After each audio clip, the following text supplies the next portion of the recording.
Welcome back, everybody, for a double edition here with Jason Morris for the Stability and Opportunity podcast. We just had Brian Casella on a couple of hours ago here with Jason Morris, and as you can tell, if you don't know by the names of the people who've been showing up, we're reaching into real estate's best, brightest, smartest, most innovative people in the space to ask them what they're doing, how they're doing it, if they're a coach, what are they sharing, if they're a trainer, what are they training on, if they're an agent, what are they doing to stay busy, stay productive, stay positive in these times. And so over the next hour, we're going to go into more ways, if you're struggling to stay in those states, that you can achieve what a lot of the people on the shows have been talking about. This is quite possibly one of the biggest opportunities to build your brand, build your network, and show up in a big way when people need you the most. And so, Jason Morris, we love having you on our show. We love having you as a friend of REDX, and can't wait to hear what your perspective, based on what you've been telling your clients and your coaches, your coaching clients. Yeah, why don't you jump into that? Yeah, you know what? I think it's an interesting time to be a real estate agent. A lot of the stuff that we've talked about, I've been comparing back to 2000 and 2008. I keep telling people that back in December, I mentioned we were going through a recession, just some of the signs there. And some people thought I was a little bit crazy for talking about that, but I mean, I didn't think there was going to be a virus. I didn't think there was going to be anything like that, but we have to adapt and we have to change some things we're doing. One of the things we've talked about a lot is our mindset. We're going to have a lot of opportunity as real estate agents to actually help people coming up. And one of those opportunities is, I believe, this is one of the times that you love him or hate him, you hope the president is right, and that by Easter we're all going to be back to work and things are going to be normal, and this thing's just appear. We hope that he's correct, and we hope it for ourselves in America, right? But best case scenario, most of us are going to be out of work from 2 to 4 weeks, possibly longer. Some of us being out of work 6 to 8 weeks, or people being out of work, and this is affecting everybody from the lady that's waiting tables, the janitor, to the CEOs of companies. This isn't just affecting a few people or a certain part of the country. So I believe that in the next 30, 45 days, we're going to see people miss mortgage payments. That's going to be the first thing. And we'll see a lot of for sale by owners coming on the market. And I think the reason why we're going to see that is because even though I know there's these deferred plans and all this stuff out here, but we're still going to see where people, there's a certain psychological thing with missed first payment. I think there's a certain amount of stress that goes along with it.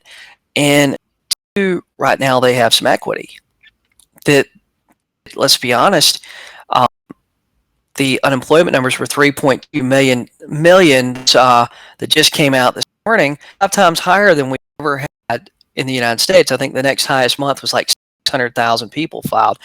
So we just had 3.2 million. So that's going to have an effect on the real estate market. And like we were talking about before the show, data happens later. In the middle of it, hard to know in the middle of it,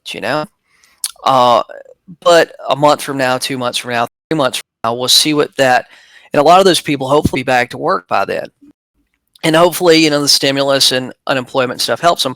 But right now, I think that us as agents can't break schedule and we can't break our routines. We have to still get up. We still have to make calls. Now, I'll tell you, we got to change a couple things in our mindset. And one of the things we got to change is that I've seen agents talking about it, and I've seen it in my Facebook group, Real Estate Agents That Really Work. We've seen agents saying that they felt like calling people at the time was being predatory, that it was that you shouldn't do it.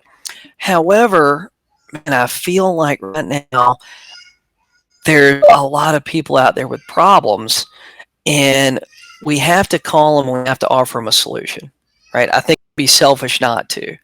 And I think this sounds crazy, but I think we're going to see a dip in the market because of this. Just hopefully we don't, but if we 10, 20% dip, I think you have to have a certain amount of urgency with clients right now, because if you don't, and they wait 30 days, wait 60, 90 days, 120 days, put their house on the market, their house today might only sell for 180, not 120 days from now.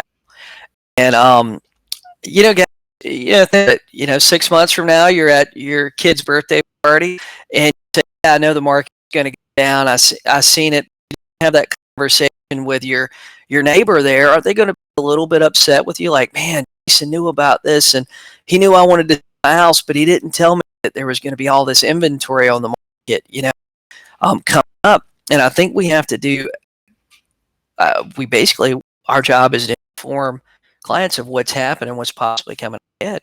We have to be. The thing that we broker nowadays is trust. I mean, we don't really broker information. Zillow's taking that opportunity, but we broker trust, and we broker a plan that makes people feel comfortable. Where before we used to broker information, now we really don't. But I think that we have a responsibility to go let people know that. I'd like to bring up recurring themes that we hear from episode to episode, because if you're saying it, Brian Casella is saying it, if other people at this level are saying it and doing it, that's also important. Doing it, I think it's worth mentioning for those who haven't watched those other episodes to validate what you're saying.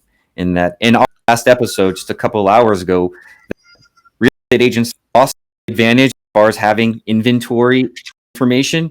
That's not really one of the main places that people can come to us for value.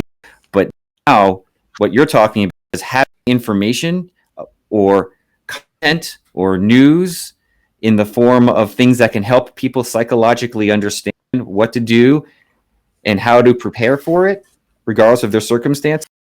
That's where our value is going to show up. And so I just want to speak to that point, because you just brought that up. Is a real estate agent's value today is the information they know about the market, reading what is happening and translating that to the customers, help them make better informed decisions. Yeah, man, I'll share with you guys a script I was giving my coaching clients this morning, and it was pretty simple. It was, I said, hey, look, you can start contacting your sphere through Facebook. You start talking to them on the phone. Script. You're like, this is it. Thing going on in the world today is crazy. I've been researching the new bill that was just passed for real estate clients and what mortgage options there are for home behind. If you know anybody needing this, let me know. I'll be happy to share with them what I found out. Right? Because there is going to be a lot of mortgage relief type of programs out there, and the general public, a lot of them don't know. And guys, if you have a friend, family member, person on Facebook or whatever that you reach out to personally, you offer that information to. You have a past client, if you have anybody you've been talking to, and it turns out they are behind, and they call you, you give them the information, which that information hadn't all came out yet, all brand new, but you give them that information, you help save them and keep them out of foreclosure. Dude, you're going to be the hero for them. They're going to refer you to all their friends and family, right? You can literally do that same thing. There's going to be a lot of rent protection stuff in that bill too. Believe it or not, I looked down through the whole 1,400 pages before it got voted on, but there was it was over $100 billion for rental assistance. And man, if you're reaching out to those landlords, hey man, if you got tenants behind, let me know. I'll be glad to send you the information I've found out that'll help them get caught up on their payments, right? Because a lot of those landlords are depending on that tenant paying their rent so they can turn around and pay their mortgage. So there's a lot of opportunities with that information and making sure we get that to them. It's a great way to follow up with those rent owners that you've got. It's a great way to follow up with the people that you're working with. And man, let's say that 4 rent owners got 3 properties, all of them are behind. You tell them about, I think those programs in 2008, those programs were housing. The housing, gosh, I can't think of what it's called. It's the same place. Housing. It's through Housing Authority back in 2008 with those programs. Same people that do Section 8 in your market. Okay. Have some grants. What it did back then was if a tenant was behind, they would issue a voucher, and basically as soon as you got the voucher, you'd sign the voucher, send it back in, they'd send you a check a few days later. So I think this program would be very similar to that. I've been reading and researching myself. But if you got a landlord that, I can tell you, got 3 or 4 properties, and you help them make sure their tenants are up to date with something like that, man, you're going to be a hero. You're going to be a superstar for them. And believe me, they're going to call you when they are ready to sell that house. So I think we have a lot of opportunities just to build relationships right now that we just, honestly, it sucks, the situation we're in, but it's opportunity we've never had before. So for take action, it'll be amazing. For agents that don't, same as normal for them. We have heard for rent by owners come up in a number of different conversations. I don't know if it's as popular of a term to most as it is to you and the upper level agents who have kind of put it on the radar. But could you explain what a for rent by owner is and what the opportunity in working them is? Because they hear the word rental and they're like, forget about it. Here's the deal with for rent by owners. And a for rent by owner is that homeowner that's the independent landlord out there managing their own property. And the opportunity with these people is most, there's a couple things, but most for rent by owners that are managing their own property never really set out to be a professional landlord, right? Chances are they got stuck with the property, they inherited a property, they couldn't afford the mortgage payment without somebody in it. So what ended up happening was, for a lot of them is, hey, they had a tenant in there. It's an okay tenant. They stayed for a year, stayed for 2 years. They moved out. They got another tenant in it, and they just kept that cycle going, right? Most of them didn't become landlords by choice. They became landlords out of necessity. Now, there's 2 things, though, that we know about most leases in the United States. The number one thing that we know is that most leases are going to be for 12 months.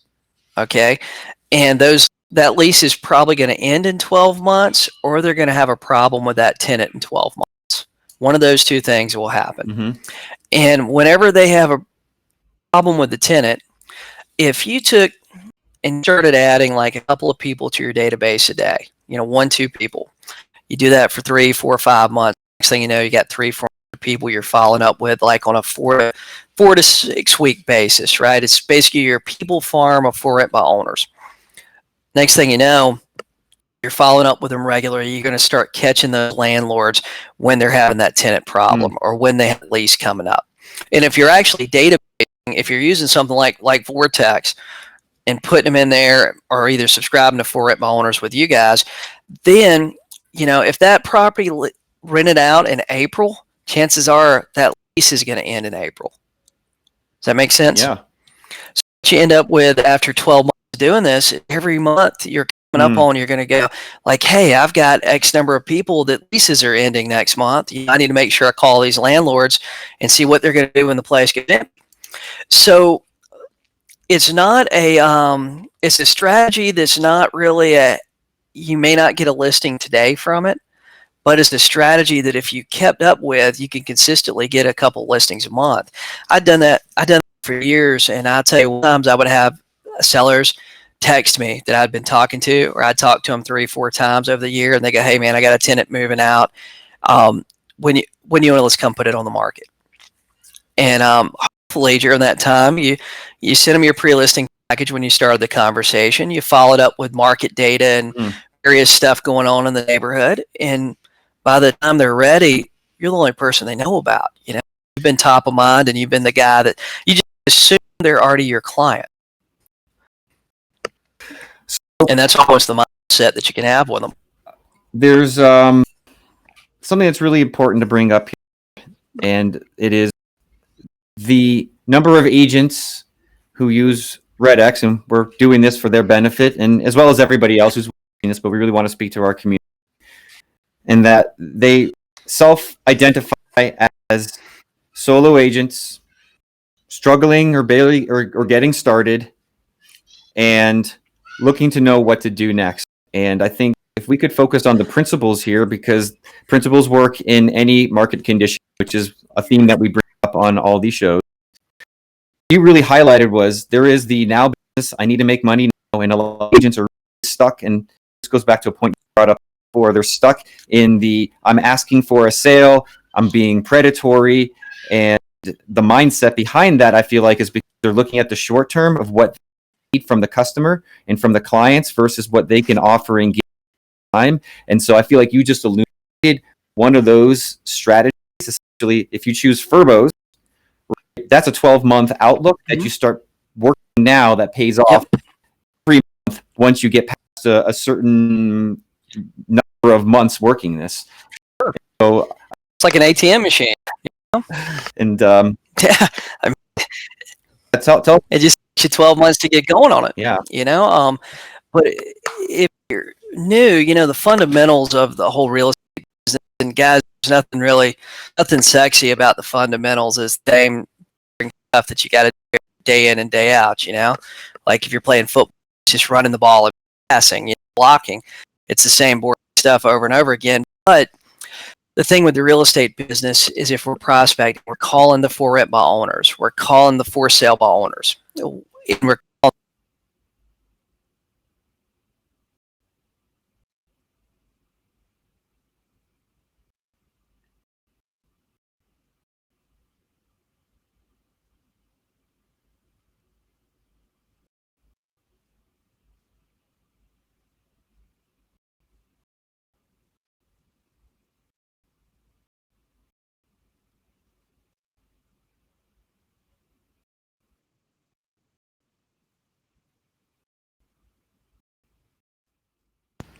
how about now? Oh, there we go. So you follow up with people. You could be kind of a crappy salesperson, but be really great at follow up, and you could still sell a lot of real estate, make a lot of money. And a lot of agents don't really realize that it's are messing up is they find a script online, right?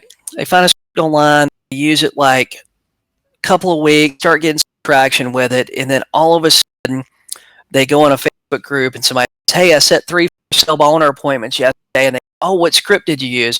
And they go, oh, I used Grape Realty script, and it's fantastic. And they say, oh, can I use it?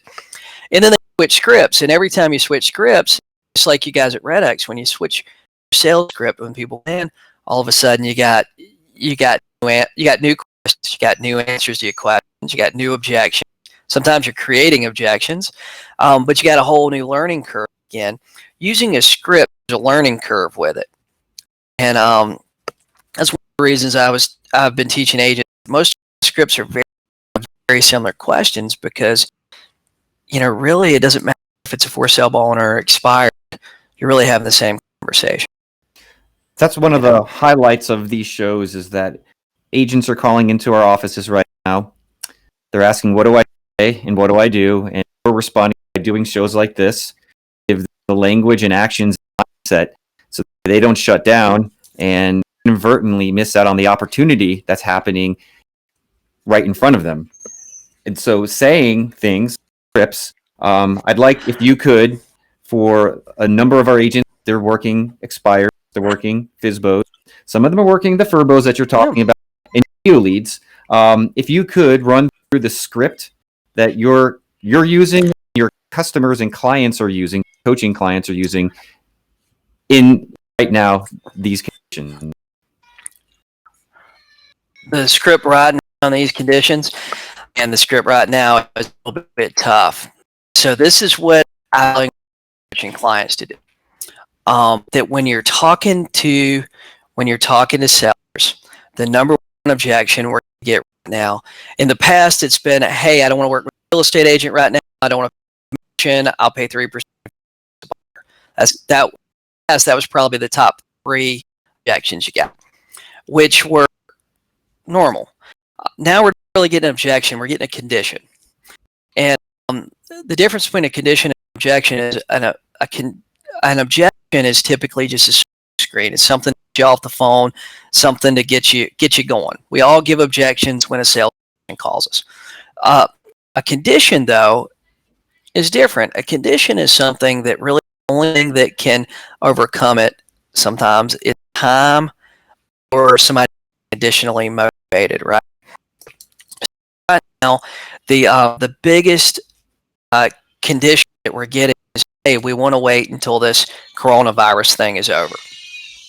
Where response to that is, hey, I totally understand with that.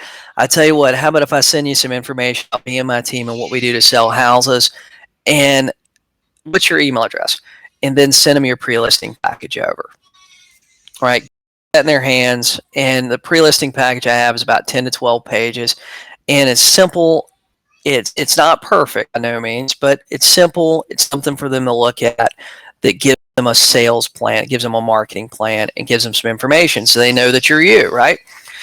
But so I've been telling my coaching clients is when we get that objection, we want to send that over to them as quickly as possible. We want to text them. We want to make sure they got it. We want to follow up the next day and basically, hey man, did you get the marketing plan I sent over? I want to make sure you got it and got all my contact information. Do you have questions? Okay. So we end up having the initial conversation, end up with a text. We end up with a phone call following up about it. Then our plan from there is really to follow up with them, because once this is over, if we can maintain a relationship and we can continue to follow up with these people that we're stuffing into our pipeline, then when this thing does end, they're going to list their house with us. That's what the overall goal is, right? If now we're in such an interesting time. Now, typically what we would do is we'd do that third call, right? On that third call, we ask them if they have any questions of the information we sent them, and then you would look for a reason to follow up with them again, which most of the time would be, and I was doing some research in your neighborhood. I got just 2 quick questions I want to ask you. Is your home facing the woods, or is your backyard facing another house? Or are you a corner lot, right? You'd ask a couple of questions and say, I've been doing a little bit of research for buyers. How about if I send you over what I found, right? And then that would you'd send them an email, right? And then the next day, you have another opportunity to follow up. You follow up and you're basically, hey, this is Jason Morris. I want to see if you got the information I sent you yesterday. Yeah, I wasn't sure if it went through. Do you have any questions about that? And then, so with that brief exchange, you've already made 5 touches with them, and we're talking about the first week. And then that other opportunity, you can continue to follow up with them. You can send them over a net sheet. You can send them over, whatever it is. Sometimes you got to get creative with your follow up. Look for reasons to follow up. But I think a lot of agents miss that, especially new ones, because sometimes you got to go, hey man, I got to follow up with this guy today because he's on my schedule, and you try to follow up with some information. So sometimes you're going, hey, I just want to call you, a house down the street from yours. Contact. It's Main Street. And, sometimes you might be calling them, telling them about the house that went under contract, the neighborhood over that's similar to theirs, but you're calling them, you're making another touch. You offer to send over the information again. Then you have the opportunity to follow up again. And you can continue to just follow up with the people. So I think that we have to continue to do that. We have to continue to follow up even in this sort of time. And hopefully when we're out of this, and hopefully this time's passed, it will eventually pass. When that time is passed, that person will just think of you. That person's had 7, 8, 10 conversations with you, hopefully, over the next 2-4 weeks, and you'll be the agent they think about. I'd like to let the audience and know that in every one of these episodes, there's the REDX content team who's behind the scenes right now, voraciously taking notes on what you're saying, your scripts, your step-by-step processes. And so for everybody who's watching this, we're taking notes for you, and we're going to be posting those. And so if you're on, we got note takers for you. So that way you have a clear, concise takeaway from this. And so if you're on the email list to receive the daily updates when this show goes live, that we're going to send them to you. If you're not, just go to theredx.com/blog. Just for the pop-up to come up, put your name and information in there. It'll keep you up to date on all the next episodes, as well as any content that we take from this and all other episodes will let you in on that stuff as we're building it. So that way, if people are trying to take down notes, Tony on our team, I know he's listening to this right now. He's our designer. Like at the end of every one of these shows, he's got 2 like full pages of notes that he basically helps then transform into things for our customers. And so I want to let you know what you're saying is going to be sent and provided to everybody as well as everybody watching. Cool, man. Yeah, the whole thing about, you know what, I've trained my coaching clients with follow up that sometimes, you know, we got holidays, we got time changes, we got, you know, man, you got to get creative sometimes with your follow up. You know, sometimes, you know what, for a lot of us, we just had a time change. All of a sudden, we got a little bit longer afternoon. Man, I was encouraging my coaching clients to follow up with people. Hey, look, people are going to be looking in the afternoons. We just had people get tax returns back. Now's a great time because we've got people that are just got their tax money back. That was needed for a down payment. That's they need to file that return to get approved. You know, whatever it is, they had a raise with their job, and that's what they need to get the house they want. You know, is that one tax return, dude? This time of year, you know, guys, and for you guys listening out there that are in markets that you're you can't leave home right now. This has been a big question because I got a lot of coaching people in California, and I got a lot of them in New York and Michigan and several states that already have those shelter in place things. Guys, there's a lot of people looking at houses right now online. They're sitting there, they're looking at Zillow, they're looking at Realtor.com, and they're looking at stuff. They want to buy a house. There is demand still. And there's still business going on. If you pull up your MLS right now, I guarantee you there's been new listings to come on the market, and I guarantee you there's been houses to go pending and houses to sell in most markets out there. Now, if you are in one of these markets where you shelter thing, and I assume this is going to air here pretty soon, guys, you know, a lot of us get really hung up on things having to be perfect before something goes on the market, right? Professional pictures, we got to have them virtually staged, we got to have all this stuff done before a listing goes up. Well, a lot of us can't do that right now, right? A lot of us, even though we can call the photographer because he's sitting home, you know, watching Netflix too, he can't really go out and take pictures today because you just can't do it. Guys, you know what? You can send over that listing agreement through DocuSign, through zip forms, whatever electronic signature you got. If the seller's motivated and says, "Hey, I really like to sell my house. Hey, I would like to sell my house, but I know that, you know, we got a governor's order, shelter in place." Go, "Hey, man, look, I tell you what we can do. There's a lot of people sitting home right now. A lot of people looking at houses online. I can't send anybody over there to take pictures, but I can send you all the paperwork electronically. And I tell you what, if you could just take your cell phone, take 12, 15 pictures for us, we can get it online. We can start marketing it. Hopefully we can show it in a couple of weeks when this blows over. And guys, once this is over, you get better pictures, right? You get the video, you get the stuff that you need later. Would you know, don't focus on being perfect today. Focus on doing the best you can with what you have, and then improve on it when the availability is there to improve on it. And guys, you know what? Offering that service to people, there's people in your market right now that want to sell. They don't want people to come in their house, right? But they do want to sell their house. And it's a crazy time we're in. Yeah, I think you really kind of brought up principles. I keep trying to find the principles that are everlasting under all conditions. And there's a saying, perfect is the enemy of good, or perfect is the enemy of done. So don't let perfect get in the way of getting things done. Yeah. And so if you can look for, right, ways to get things done, even if they're not perfect, right, getting some momentum, some movement is going to keep you positive. It's going to keep you connected to what's the truth. People are still buying, people are still selling, and connected to the facts that are relevant to your life and your business. I think coronavirus and the news is important as a big macro perspective.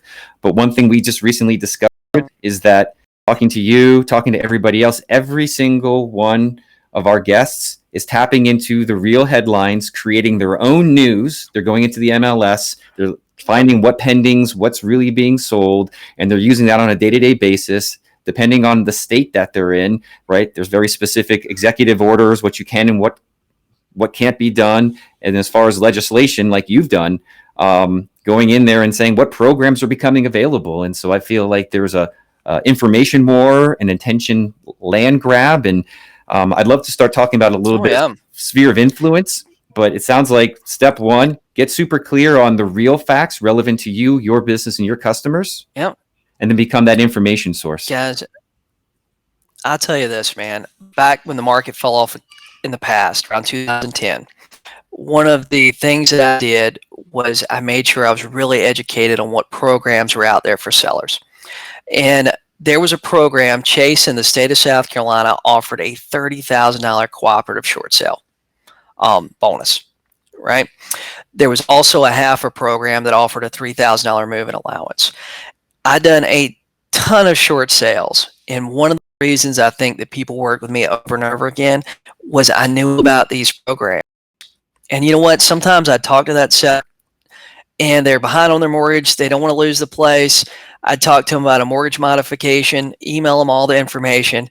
3 months later, they've got turned down for it the second time. They're frustrated, and we look and see if they were available. One of these programs was available to them that I mentioned, and dude, some of those people lost their house, but at closing they walked away with $30,000, and it was life changing for them, right? Some of them lost their house, but they got a $3,000 move-in allowance, right?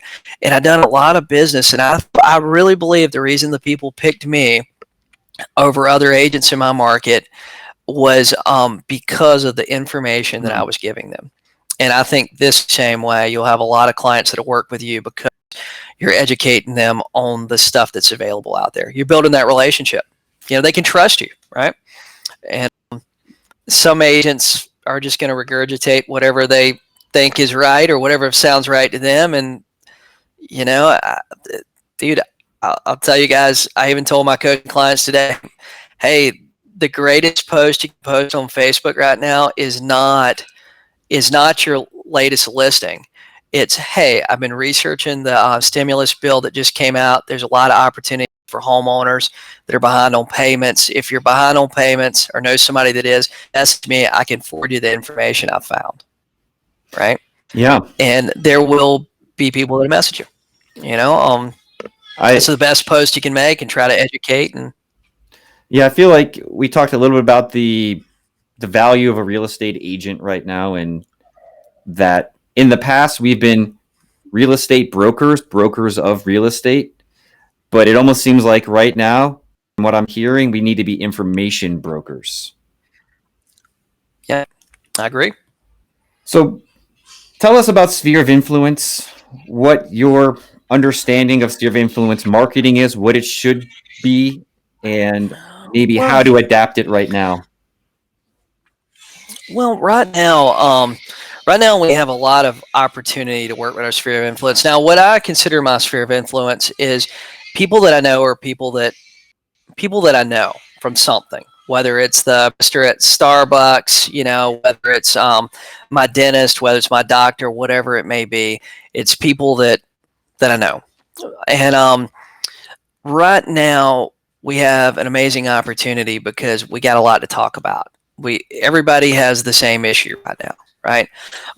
Back around Christmas, New Year's, we had a great opportunity there because you call everybody and say, hey, just want to give you a call, Merry Christmas, Happy Thanksgiving, whatever it is.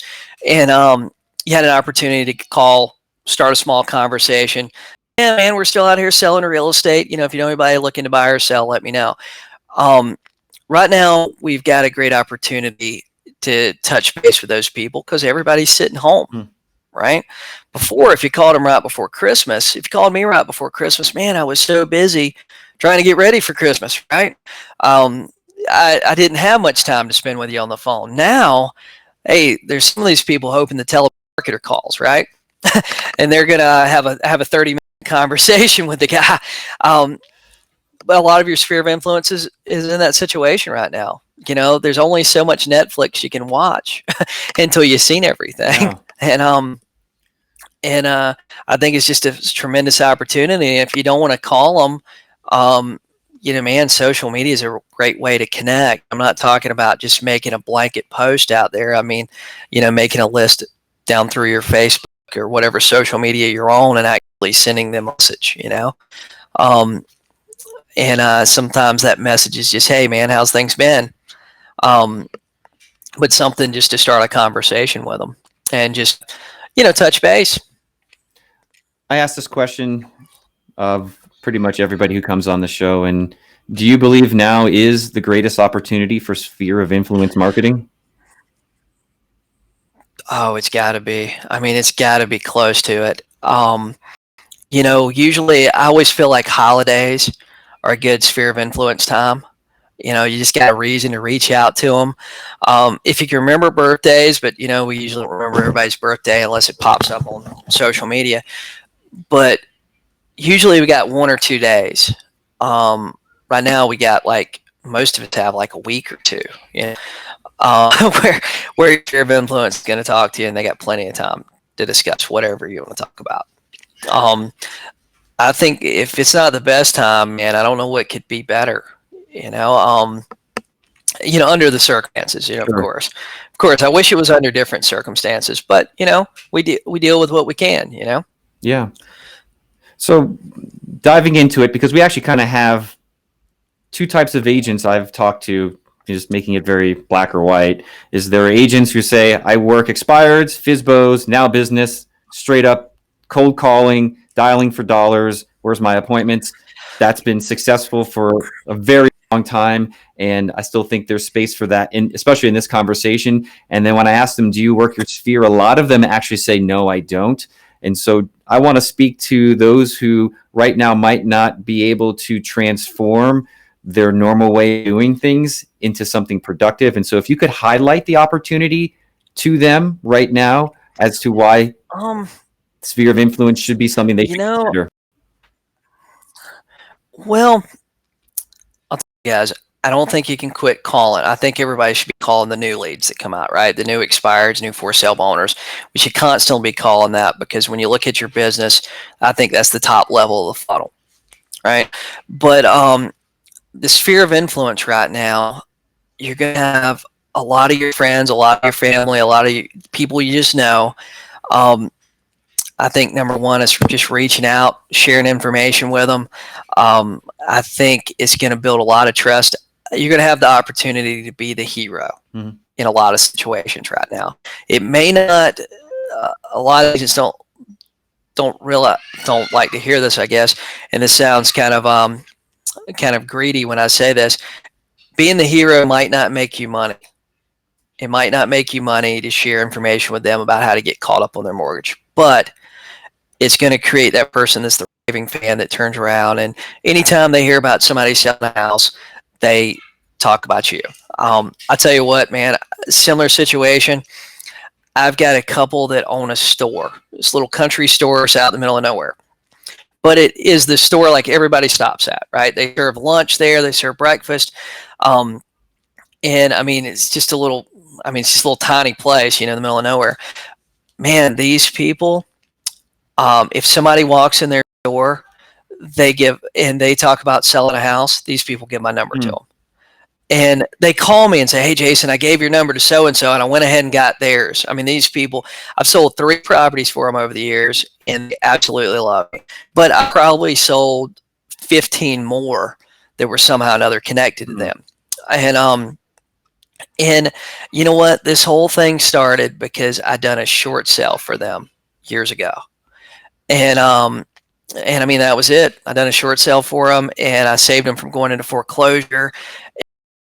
Dude, they love me, and sort of opportunities to help people in that same situation, they're going to be out there.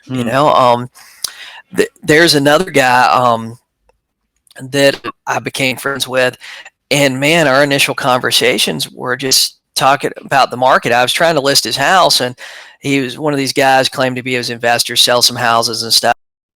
Anyway, I've never actually worked for him. Right? He's a friend of mine. He's become a friend of mine. I've never actually done business with him, but I've done business with tons of people that he's gave my number to. Right? And I think that's what your sphere of influence is is kind of, that's how it becomes useful. Not saying that you're only friends with them for business, but that's the advantages of using your sphere of influence. Uh, And guys, I think I got 3 or 4 transactions going on right now that are really all that same mission, that are under contract right now as we're doing this podcast, that are literally people that just called me and said, "Hey, Jason, I want to buy a house. So and so gave me your number," or "Hey, Jason, so and so gave me your number. Can you come list my house?" And you can. I mean, don't think you can ever quit prospecting as long as you're active in the business, but I've always looked at sphere of influence as a bonus. Sometimes it's a little bit unpredictable, but man, over time, those bonuses just keep adding up, you know? And I think, no, you're doing a lot of business from just those people that you're friends and family with. It's kind of like compound interest if you think about it. The more interest you pay into other people's needs and wants, the more it compounds and pays you back. Oh yeah. Oh, of course. I mean, it's and you know what? It'll pay off. Putting out content, messaging people, talking about the stuff, not necessarily the coronavirus. We're seeing enough of that on Facebook, but talking about the help that's being offered and offering to homeowners and renters, and guys, even renters. Some of these people that are on your Facebook that, hey, maybe they're a waiter or waitress or bartender, and dude, the restaurants are shut down around here, and this is the big time of year. There's going to be a lot of them come May. They're going to have problems with their rent, right? Yeah. And helping a lot of those people, with these rent programs, dude, that bartender, how many people do they come in contact with on a normal Friday night, right? I mean, That's the reason why I'm not at work right now. Sometimes it's like that. Yep, exactly. So exactly, if you could give a description, because I think conceptually you've nailed the point. And from like a tactical standpoint, if you had to write a post, just for instance, to the bartenders on your list, or what kind of, like, you're doing the research on the headlines and on the news. And so if you could give us an example of how you would translate something that you've read to the audience in order to like have them read and want to consume it. I really believe that Facebook, a lot of agents miss it because they'll post a link to the property, and somebody that's interested in the property, they'll never know because they got all the information. I got this idea. I stole this idea, guys. I didn't come up with this myself.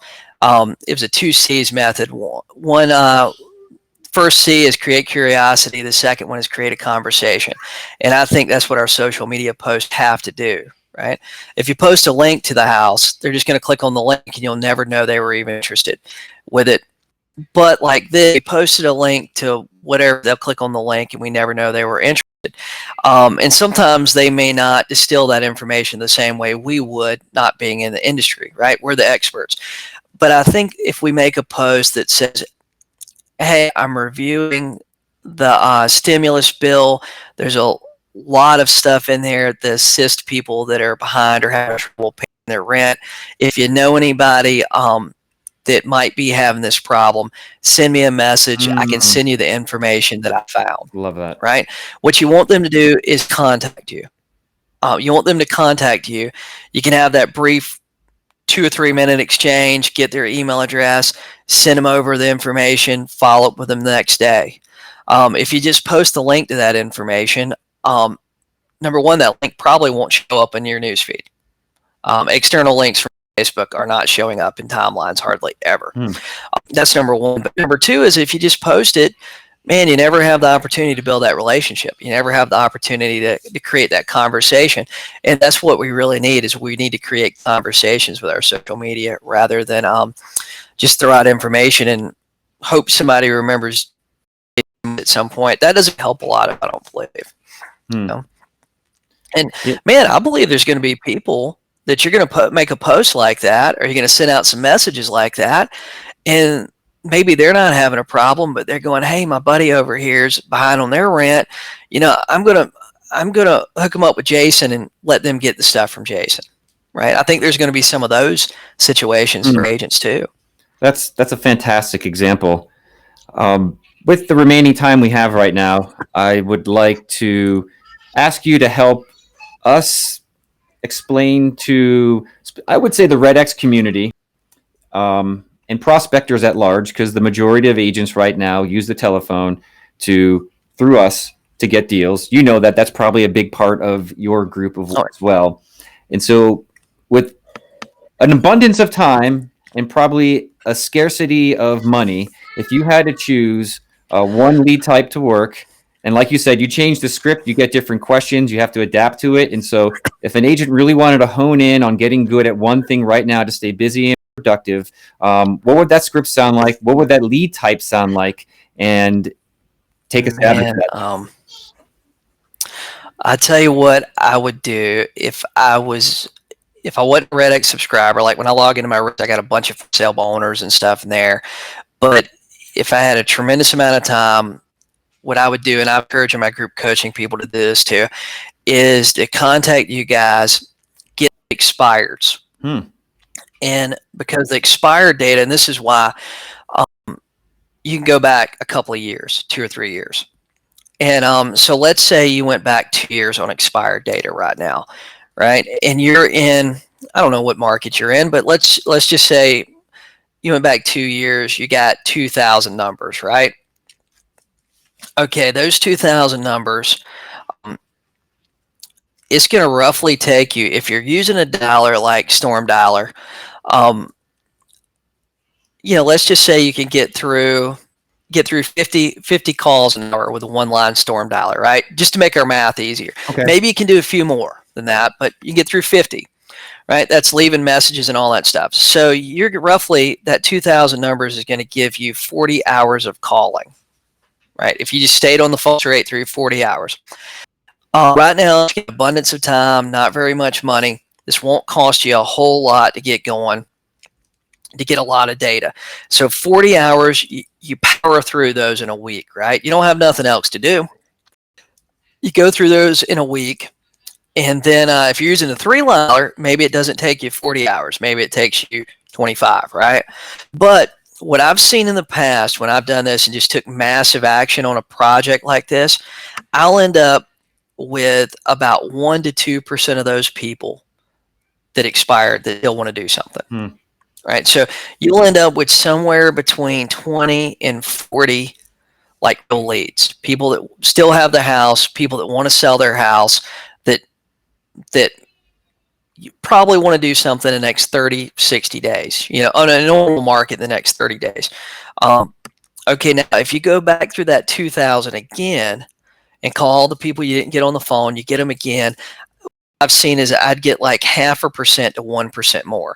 So somewhere I'd end up calling that list twice. I'd end up between about 30 and 60 leads that want to do something in the next 30 to 60 days with their house. Okay. Then my job is, with those 30 to 60 leads, is to continuously follow up, right?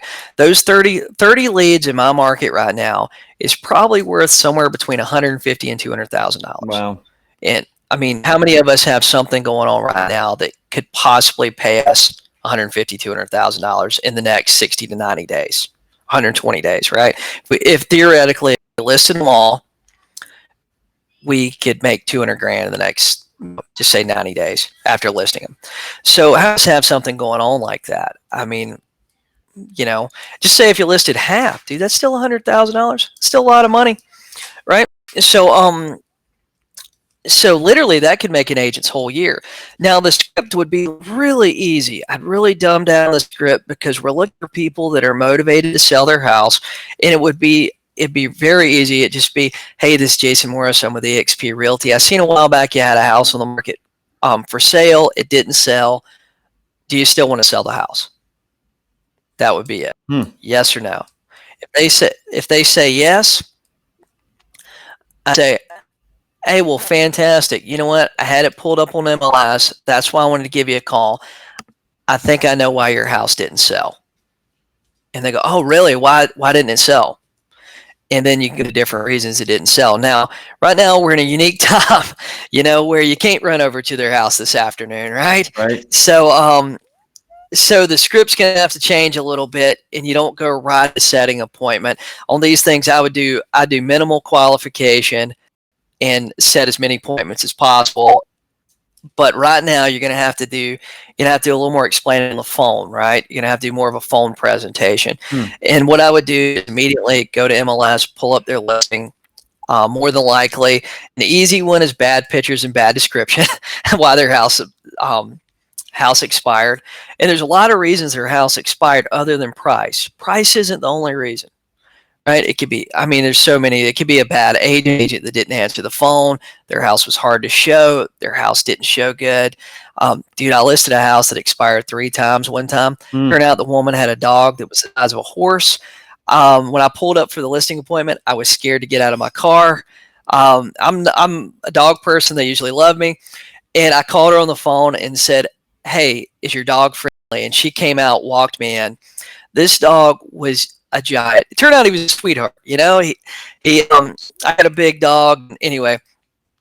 And I was talking to her and I said, "Hey, so what's happening with appointments?" Because their house looked good. It was priced right. And she goes, "Well, people pull up my yard and they turn around and leave." And I'm like, "No kidding. Yeah. They see this big horse dog, Yeah. and he sounds ferocious." So price isn't the only reason something expired. Hey, I listed one a while back. I'm talking to the lady. She's telling me about renovations. And I'm looking at the pictures when she's telling me about them. And finally I go, "Well, the pictures on MLS can't be of your condo because this place is painted green. And it has old kitchen cabinets. Got new ones." The agent listed the house and put in the wrong pictures. And her house was listed for 6 months. Right? Agent just never switched the picture. So there's so many other reasons other than price that we could get into, but we want to have that conversation. We want to talk to them about why it didn't sell. And at this point right now, if you can't set an appointment with them, we want to send over your pre-listing package that tells about your team and what you do to sell houses. And then you want to continuously follow up until there's the opportunity to go. If they are motivated and they are like, "Hey, look, I've been thinking about putting this house on the market today. I know we got the coronavirus thing." Then if you're in a shelter and, don't do anything that's not safe, right? Do the best thing for you, your family. You can always leave your house later. Don't put yourself in danger. But you can always do, a digital signature on stuff and say, "Hey, send me over 10 or 12 pictures. We'll go ahead and start marketing this thing. That way people can look at it and we can start showing as soon as it's safe to show," right? So you have that opportunity. But I would really dumb down my script. I would try to get, if I was doing this plan right now, or I was starting this plan, my goal would be to get that pre-listing package into as many hands as possible and then follow up from there. And I think doing that, you could end up with 50, 60, maybe even more leads, right? Just depending on your market. And everybody's home right now. So you might end up, that 1-2% might be really, really low right now. But let's say, man, if you got that pre-listing package out in 40, 50 people's hands right now, then you followed up with those 40, 50 people. And just say you listed, man, we'll make the numbers really stupid, though, 25% of that. You got 10 listings out of that. Those 10 listings in my market would be worth $50,000 at grand a listing. For a quarter, dude, that's a pretty good quarter, right? That's a pretty good year for a lot of agents. But that's what my plan would be if somebody was starting with REDX right now and they didn't have a big budget. That's what I'm encouraging my coaching to do right now. That was super. You nailed it. And if someone wanted to follow your plan, but they don't have a pre-listing package, where's somewhere that they can go to look up or get one?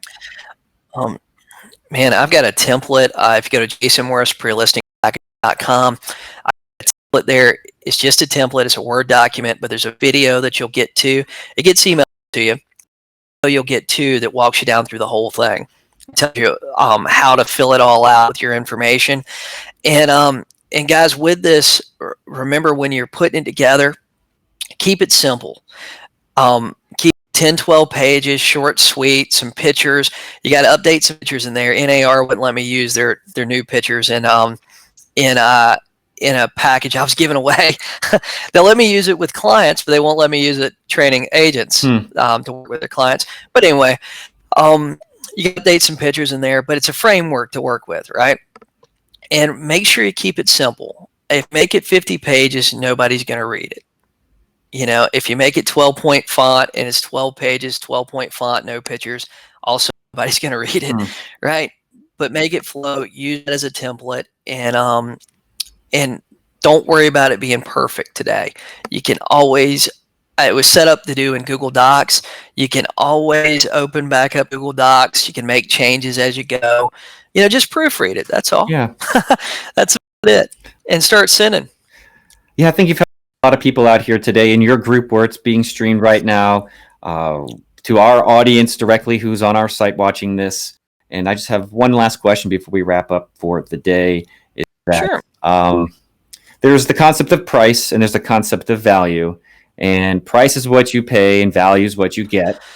And there's a lot of agents who are calling in right now to us concerned about our price. And I think we're trying to help them understand the value of the opportunity in front of them. So with that said, I asked Brian a couple seconds ago, or a couple hours ago, could you put on the hat right now and give you the promotion of becoming a support rep here at REDX? If you were receiving these calls right now, people saying, hey, you know, I don't get the price, I don't know what to do with this, and our job is to help them understand the value, what would you explain to them to help them hang up the phone, go back into REDX, and look at things from a different perspective so that way they don't miss out on this opportunity to use what's right in front of them? You know what, and what we got to do right now and what we got to do with the data, that's what it is, it's my data. What we have to do is we have to understand what our job is and what our role is. And there's two different types of agents out there. There's sorters and converters. Have you ever heard this? No, actually. Okay, there's two different types of agents. There's sorters and converters. A sorter will take a deck of cards, and if they're looking for aces, aces are the sellers that want to sell today, right? They'll flip through the 52 cards, and they'll pull out the 4 aces, and they move on. They get another deck of cards, right? The ones that aren't aces, I'm not saying don't ever go back to that deck of cards and flip through it again and see if somebody snuck one in there, but the ones that aren't aces, the ones that don't want to work with you today, you don't worry about it. You work with the 4 that want to work with you today, right? The other group of agents that are converters, converters will take and they'll flip through that deck of cards and they come across an 8 and they really like that 8 because it's red and it's kind of shiny and stuff. And what they do, they really want that 8 to be an ace. So what they do is they run over to the desk drawer, they get a Sharpie out, and they try to make that 8 an ace. But that's never going to be an ace.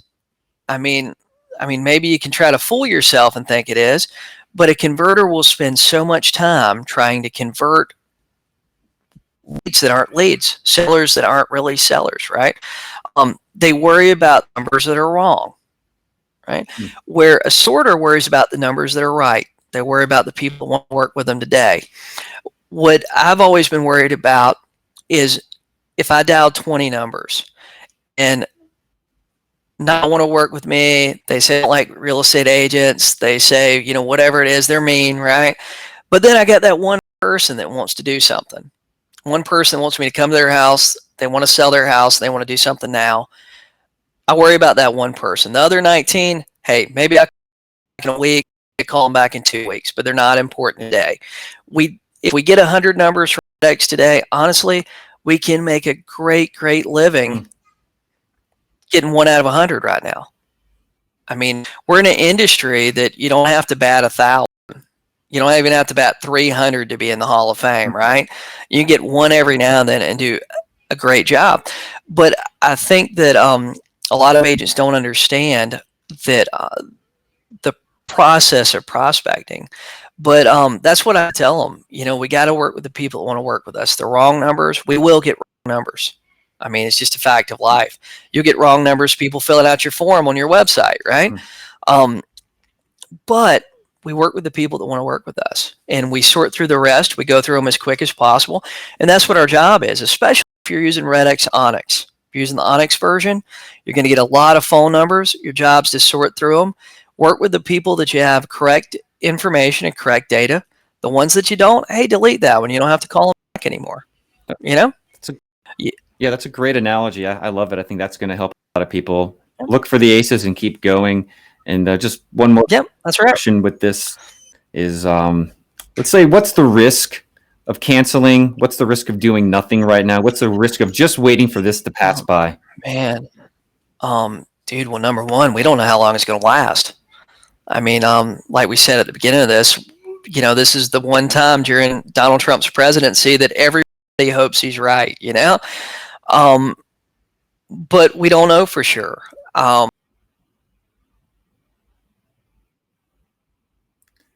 Looks like we just lost him there at the end. Yep. Okay. Yeah, I'm an optimist. I'm hoping it's over by next weekend, but I think that if we wait around long, a lot of us that have momentum are going to lose that momentum. And if we don't do anything, we're going to be starting over brand new. If it does end in 2 weeks, we're going to start over at zero, right? But if we continue to make calls, we continue to do our job, we do what we're supposed to do, then in 2-3 weeks, a month, when hopefully this is over with, we're going to be in a great position. And versus not doing anything, we're going to be at zero. We're going to be in worse shape. Then, I think we have to use this time, and we have to use this time, and we have to be productive during it. Nothing else for our own sanity, right? To have that process that you're, the process, the daily routine, things like that. I mean, the biggest advice, and I'm guilty of this myself, biggest advice I can give real estate agents right now is just don't watch the news. I'm not saying stick your head in the sand and be oblivious to it, but, honestly, if something big's happening, dude, somebody's going to text you about it, right? Yeah. I mean, that's the truth. And a lot of the news is such misinformation and different information. I don't know what's, every news channel has a different story about this. I think that we have to cut down our news by the amount of news we're taking in right now, and we should probably continue to do that even after this is over, because the news is going to focus on chaos. It doesn't matter what the situation is. The number two thing you can do is focus on gratitude, the things that you're thankful for in life and things that you're thankful for. Hey, we got this crazy virus going around, but you know what? It's a beautiful day here in Pawleys Island. I mean, looking out the window, you never know anything crazy was going on, right? What are we really thankful today for? We got to continue. Number three, we got to continuously put positive stuff in. Listen to positive motivational material, read books, listen to positive YouTube videos. This is the time where probably the number four thing, this is the time when affirmations actually work, affirmations, self-talk actually is great. All this stuff is cumulative too. We got to just, it's like working out right now. You can't go to the gym and work out in most places, right? And we're sitting home eating. If you want to see cumulative effect, try on your pants after 2 weeks of being quarantined, right? If you want to understand the compound effect, Darren Hardy talks about. Yeah, I love that. But all this stuff is going to compound, and dude, if you continue to work, man, and you continue to build relationships with your clients, you're gonna be in great shape when this is over with. And possibly for some of us, this is the biggest opportunity you're going to have in your career. It's up now, I really believe that. I think some agents are going to come out of this and they are just going to thrive and their business is going to take off. I really believe that. The people that use this and people use it to build relationships and build and continue their business, because a lot of the real estate industry isn't prospecting right now. They're just hanging out, watching the Tiger King show on Netflix. I think you really wrapped that up beautifully. I'd like to point out some references and resources relative to what you were saying. If you go back to Colton Lindsay's episode, I think episode 3, if you're watching this right now, go to our site and or join the page. You can get access to the whole complete list. He has a visual that he showed on screen that kind of walks through his journal, his affirmations. He did a really good job of explaining that psychological piece of it. He kind of is trying to position and brand himself as the coach in the industry that helps agents with emotion and psychology. So he really went into that. And then I'd really love to double down on what you said, Jason, just now, which is demonstrating don't watch the news, don't consume the news, become the news. And I feel like if you go after those resources and produce your own news for your market, for your people, that all the things that you just talked about will come to fruition. Oh, I believe so. I agree. So I just want to give you a salute. Thank you so much for the time today. I can't wait to get the rest of this content from our video today out to our audiences, and want to thank you. Of course, we're going to have you back as a guest, as always. You're essentially REDX family at this point. Michael and Hannah are always. Hey, thanks, I hear about the things you guys talk about. Don't send those things to me. Hey, thanks, man. I really appreciate it. Thank you for having me. Yeah, you're welcome. And so just hang on for a little bit. We're going to do a little post show. I just want to let everybody know who's watched this. If you've enjoyed what you're seeing, what you're hearing on these, let us know. Like the comment, make comments, send us emails. We really appreciate hearing how it's helping you. If you have any additional thoughts on ways we can help you, please let us know. These are not just us talking at you. These are talks with you. And so to all the agents out there, we really hope you do find what you need to make it happen. We're working hard. We've shifted our focus to come here every single day until we don't need to, bringing on the best experts to help you find stability and opportunity. To the agents, to the efforts of the entire REDX team and departments who've gone remote, have stepped it up. I just always like to thank them. Behind the scenes, there's so much happening. It's not just us showing up on a live. There are dozens and dozens, if not hundreds of people right now working to keep everything going, and even at a higher level. So I'm Justin Zimmerman. See you on the next episode tomorrow. We've got a great lineup. Hope you all have a great rest of your day.